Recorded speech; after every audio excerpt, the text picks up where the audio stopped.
الله الرحمن الرحيم ود كثير من أهل الكتاب لو يردونكم من بعد إيمانكم كفارا حسدا من عند أنفسهم من بعد ما تبين لهم الحق فاعفوا واصفحوا حتى يأتي الله بأمره إن الله على كل شيء قدير۔ اہل کتاب میں سے بہت سے لوگوں نے اس کے بعد کہ ان پر خوب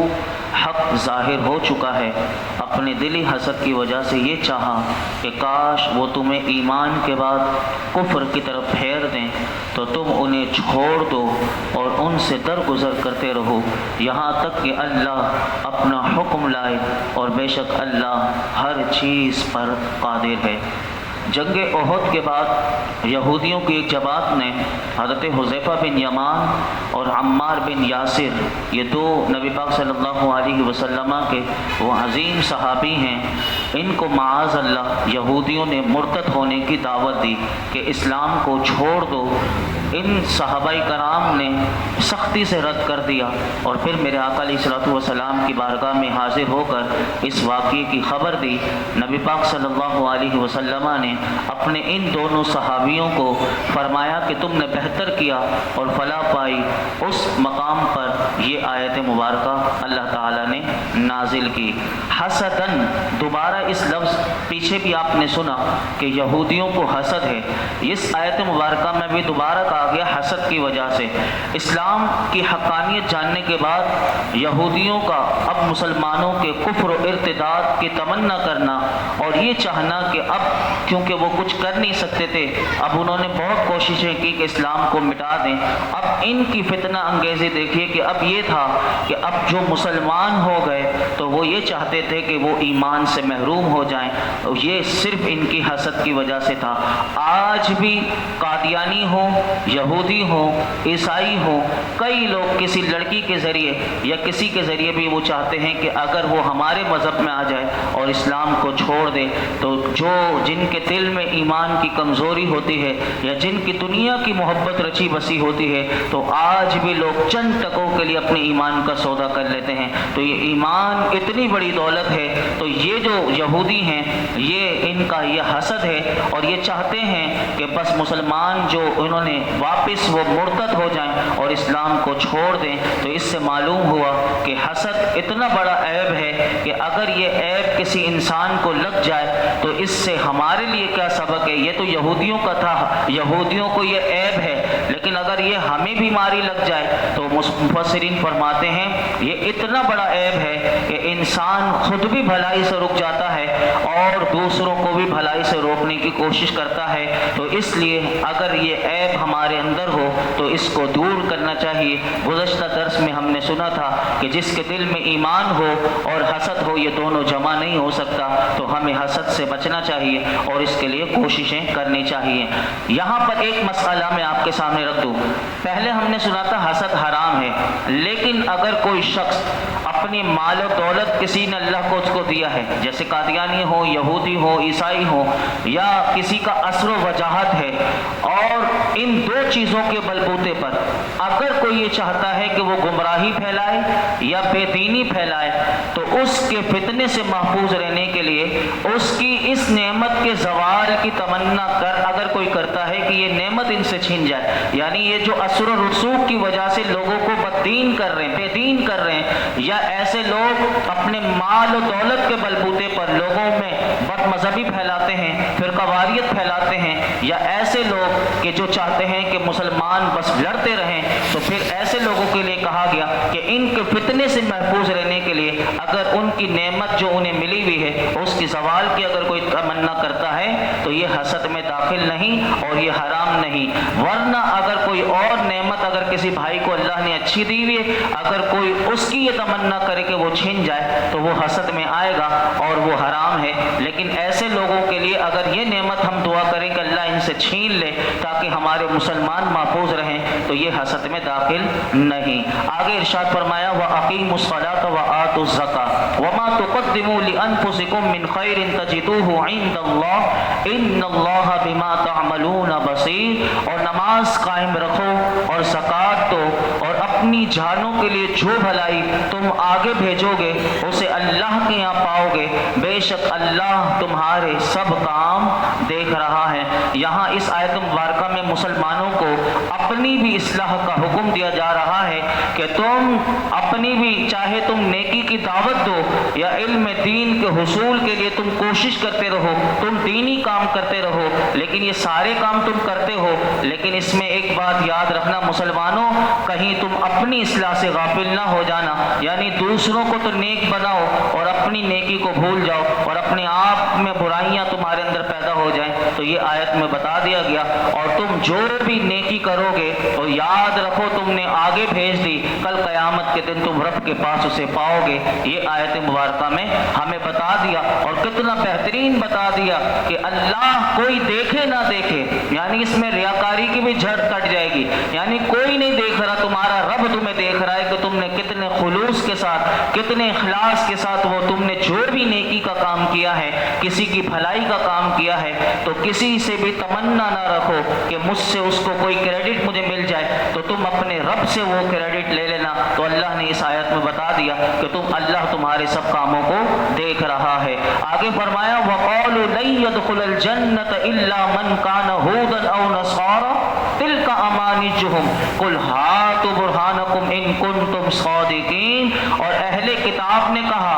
ہرگز جنت میں داخل نہ ہوگا مگر وہی جو یہودی ہو یا عیسائی، یہ ان کی من گھڑت تمنا ہے، تم فرما دو اگر تم سچے ہو تو اپنی دلیل لاؤ۔ یہودی مسلمانوں سے کہتے تھے، اب یہ دیکھیں یہ بار بار قرآن بتاتا ہے، یہ فتنے چھوڑا کرتے تھے کہ مسلمان کوئی کمزور ہو جائے اور اپنا ایمان چھوڑ دے، یہ نئے نئے فتنے لایا کرتے تھے۔ اب یہ فتنہ لائے قرآن بتاتا ہے کہ یہودی یہ مسلمانوں کو کہا کرتے تھے کہ یہودی صرف جنت میں جائیں گے، یا عیسائی کہتے تھے صرف وہی جنت میں جائیں گے، یہ ایک دوسرے کو اسی کہا کرتے تھے۔ یہ گفتگو جو یہودی کیا کرتے تھے یا عیسائی، یہ صرف مسلمانوں کو بہکانے کے تھے، یہ تھی۔ اللہ تعالیٰ نے ان کے رد میں یہ آیت مبارکہ نازل کر کے بتا دیا کہ اگر یہ سچے ہیں اور یہ کہتے ہیں توریت میں ایسا لکھا ہوا ہے، اگر انجیل میں ایسا لکھا ہوا ہے تو لا کے بتا دو، تم اگر سچے ہو تو قرآن کہتا ہے اپنی دلیل لے کر آؤ، تو یہ جھوٹے ہیں تو کبھی یہ دلیل نہ لا سکے۔ یہی بات اس آیت مبارکہ میں بتائی گئی۔ آگے فرمایا بلا من اسلم وجهه للہ وهو محسن فله اجره عند ربی ولا خوف علیہم ولا هم يحزنون، ہاں کیوں نہیں، جس نے اپنا چہرہ اللہ کے لیے جھکا دیا وہ نیکی کرنے والا بھی ہو تو اس کا اجر اس کے رب کے پاس ہے، اور ان پر نہ کوئی خوف ہوگا اور نہ وہ غمگین ہوں گے۔ یہاں پر مفسرین فرماتے ہیں اس آیت مبارکہ میں جنت کا حقیقی داخلے کا بتایا گیا۔ یہ جو یہودی کہتے ہیں کہ یہود کے لیے جنت ہے، عیسائی کہتے ہیں عیسائیوں کے لیے جنت ہے، اللہ نے ایک پیمانہ دے دیا کہ کس کے لیے جنت ہے۔ فرمایا کہ جنت میں داخلے کا حقیقی معیار دو ہیں، نمبر ایک ایمان صحیح ہونا چاہیے، نمبر دو عمل صالح۔ اگر جس کا ایمان صحیح ہے اور اس کا عمل صالح ہے، وہ کسی بھی زمانے میں ہو، کسی بھی نسل اور قوم کا آدمی ہو، قرآن کہتا ہے کہ وہ یہ نہیں دیکھتا کسی بھی نسل سے تعلق رکھتا ہو، کسی بھی قوم سے تعلق رکھتا ہو، اگر اس کا ایمان صحیح ہے تو وہ اور عمل صالح ہے وہ جنت میں ضرور جائے گا۔ لیکن یہاں پر میں ایک بات، کیونکہ اس میں اب کسی کو پھر وہی خیال آئے گا، تو مفسرین فرماتے ہیں جب نبی پاک صلی اللہ علیہ وسلم نے اعلان نبوت فرما دیا، اب آپ کی نبوت کو اگر کوئی نہ مانے اور کسی اور نئے نبی کا بھی، جیسے قادیانی مانتے ہیں، جیسے یہودی مانتے ہیں اور حضور کا انکار کرتے ہیں عیسائی بھی، تو فرمایا حضور کی نبوت کو نہ ماننے والے کا تو پہلے ایمان ہی صحیح نہیں، ایمان ہی صحیح نہیں، تو جب تک حضور کی نبوت کو مانے گا اور پھر اس کے بعد وہ عمل صالح کرے گا تو فرمایا کہ پھر وہ جنت میں ضرور انشاءاللہ جائے گا۔ تو یہودیوں اور عیسائیوں نے جو کہا تھا کہ ان کے سوا کوئی جنت میں نہیں جائے گا، تو اس کے جواب میں اللہ تعالیٰ نے یہ آیت مبارکہ نازل کی۔ آگے پھر یہودی کیا کہتے ہیں، اگلی آیت نمبر 113 سماعت کیجیے۔ وقالت اليہود لیست النصارى على شيء وقالت النصارى لیست اليہود على شيء وهم يتلون الكتاب كذلك قال الذين لا يعلمون مثل قولهم فالله يحكم بينهم يوم القيامة فيما كانوا فيه يختلفون۔ اور یہودیوں نے کہا عیسائی کسی شے پر نہیں، عیسائیوں نے کہا یہودی کسی شے پر نہیں، حالانکہ یہ کتاب پڑھتے ہیں۔ اسی طرح جاہلوں نے ان پہلو جیسی بات کہی، تو اللہ قیامت کے دن ان میں اس بات کا فیصلہ فرما دے گا جس میں یہ جھگڑ رہے تھے۔ یہاں پر اس آیت مبارکہ میں ایک بار نجران یعنی عیسائیوں کا ایک قافلہ میرے آقا علیہ الصلوۃ والسلام کی بارگاہ میں آیا، اور مدینہ منورہ کے یہود کے علماء بھی بارگاہ مصطفیٰ میں آئے۔ اب یہ دونوں آ گئے، اب یہ دونوں بھی حضور کی بارگاہ میں موجود ہیں، اور ان میں بحث شروع ہو گئی، اور حضور کی بارگاہ میں بحث ان لوگوں نے شور مچانا وہاں پر شروع کر دیا۔ اور یہودی کہتے تھے کہ عیسائیوں کا کوئی دین نہیں، یعنی کوئی شے نہیں، اس سے مراد ان کا کوئی دین نہیں، اور عیسائی کہتے تھے یہودیوں کا کوئی دین نہیں۔ تو پھر یہ آیت مبارکہ اللہ نے نازل کر کے بتا دیا، اور بتا دیا ان کے پاس علم ہونے کے باوجود یہ یہود اور یہ نصارہ ایسی جاہلانہ باتیں کر رہے ہیں، حالانکہ انجیل جس کو یہ نصارہ مانتے ہیں اور توریت جس کو موسیٰ علیہ السلام کی نبوت کی تصدیق کو مانتے ہیں یہودی، اور توریت کو مانتے ہیں، اس میں تمام باتیں بتا دیا گیا کہ یہ اللہ کی طرف سے کتابیں آئی ہیں، اور یہ جو نبی آئے ہیں جو احکام لے کر آئے ہیں سب اس کو اللہ نے عطا کیا ہے، اس کے باوجود یہ ایک دوسرے کا انکار کر رہے ہیں۔ تو یہاں پر ان کو بتایا گیا، لیکن مفسرین کہتے ہیں یہ تو یہود و نصارہ کی کہ جو اپنی کتابیں پڑھ کر بھی نہیں مانتے، ہم مسلمان کیا کرتے ہیں، ہم بھی قرآن پڑھتے ہیں تو ہمارے لیے کیا۔ تو فرمایا یہودیوں اور عیسائیوں کی اس روش کے بیان میں سید المرسلین صلی اللہ علیہ وسلم کی امت کے ان مسلمانوں کے لیے بھی اس آیت میں تنبیہ ہے کہ جو قرآن مجید تو پڑھتے ہیں لیکن اس میں بیان کیے گئے احکام سے وہ آگاہ بھی ہوتے ہیں، لیکن باوجود وہ عمل نہیں کرتے، فقط ان احکام پر کہ جو ان کی خواہش نفس کو پورا کرتا ہو ان احکام پر عمل کرتے ہیں۔ تو فرمایا یہ بھی وہی طریقہ اپنا رہے ہیں کہ جو یہودیوں اور عیسائیوں نے اپنایا، تو ہمیں ان چیزوں سے بچنا چاہیے۔ میں ایک حدیث پاک آپ کے سامنے رکھتا ہوں کیونکہ ہمارا وقت مکمل ہوا اس آیت پر۔ کل ایک زبردست آیت آئے گی جو اس کے بعد والی آیت نمبر 114 ہے، اور وہ بڑی خاص آیت ہے کہ مسجدیں کیوں ہوتی ہیں اور اس میں کون اللہ کے ذکر سے روکنے والے، وہ بڑی زبردست آیت کل آئے گی۔ ابن ماجہ شریف کی حدیث پاک سن لیجئے کہ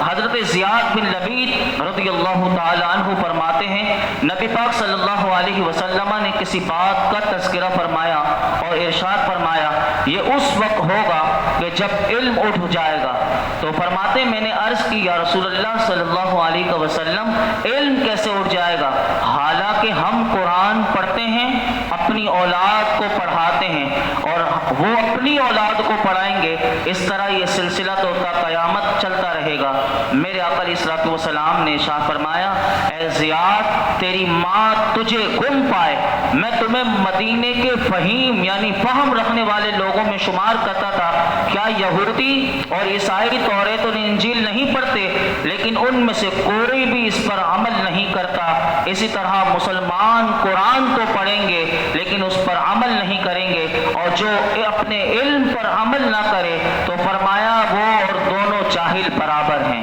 یعنی جو قرآن بھی پڑھے لیکن قرآن کے احکام پر عمل نہ کرے تو اسے جاہل بتایا گیا کہ جیسے کہ وہ جاہل ہی ہے، وہ پڑھتا ہے لیکن عمل نہیں کرتا۔ حضور نے کتنا زبردست سمجھا دیا۔ یہودیوں نے بھی توریت پڑھی، عیسائیوں نے انجیل پڑھی لیکن صرف پڑھنے کی حد تک رکھا لیکن عمل کرنے کی حد تک نہیں آئے۔ تو اللہ تعالیٰ اس حدیث مبارکہ کی برکت سے ہمیں بھی اللہ تعالیٰ جو ہم قرآن سمجھنے کے لیے آئے ہیں، اللہ اس کا سمجھنا ہمارے لیے آسان فرمائے، اور اس کی تلاوت کر جو ہم ہم تلاوت کریں تو وہ ہمیں سمجھ میں آئے، اور جو اس میں ہم احکام سنیں، جو اس قرآن کی تعلیمات ہدایت ہے اسے سن کر ہم عمل کرنے والے بن جائیں۔ اللہ اس مجلس کی برکت سے اللہ تعالی ہم پر ایسا کرم فرمائے، اور اس قرآن کے درس قرآن کی برکت سے اللہ تعالی ہم سب کی بے حساب